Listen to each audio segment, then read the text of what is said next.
విశాఖలో సిఐటియు నిరసన ర్యాలీ చేపట్టింది. కేంద్ర ప్రభుత్వం ప్రవేశపెట్టిన రైతు చట్టాలను తక్షణమే రద్దు చేయాలని డిమాండ్ చేస్తూ మద్దిలపాలెం వద్ద సిఐటియు నేతలు నిరసన ర్యాలీ నిర్వహించారు. రైతులకు వ్యతిరేకంగా ఉన్న చట్టాల కారణంగా తీవ్రంగా నష్టపోయే ప్రమాదం ఉందని, తక్షణమే కేంద్రం వాటిని రద్దు చేయాలని డిమాండ్ చేశారు.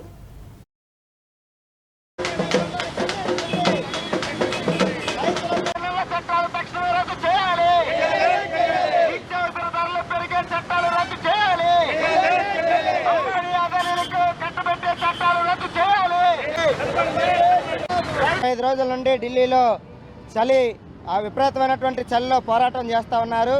మోడీ ప్రభుత్వం తీసుకొచ్చినటువంటి నల్ల చట్టాలు ఏవైతే ఉన్నాయో ఆ 3 నల్ల చట్టాలని తక్షణమే రద్దు చేయాలని చెప్పి రైతాంగం వీరోచితమైనటువంటి పోరాటం చేస్తుంది.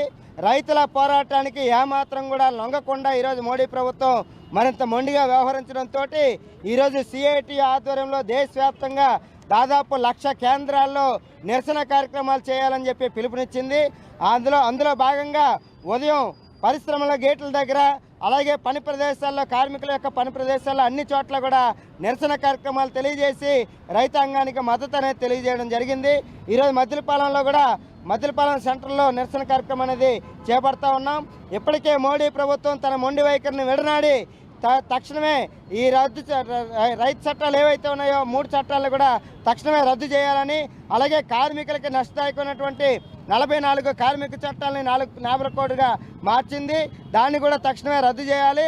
కార్మికుల జీతాలు ఇప్పటికీ కూడా గత 4 నెలల నుండి బకాయిలు ఉన్నాయి. కార్మికుల జీతాలు కూడా చెల్లించాలని చెప్పి పెద్ద ఎత్తున ఈరోజు దేశవ్యాప్తంగా పోరాటం అనేది సాగుతుంది.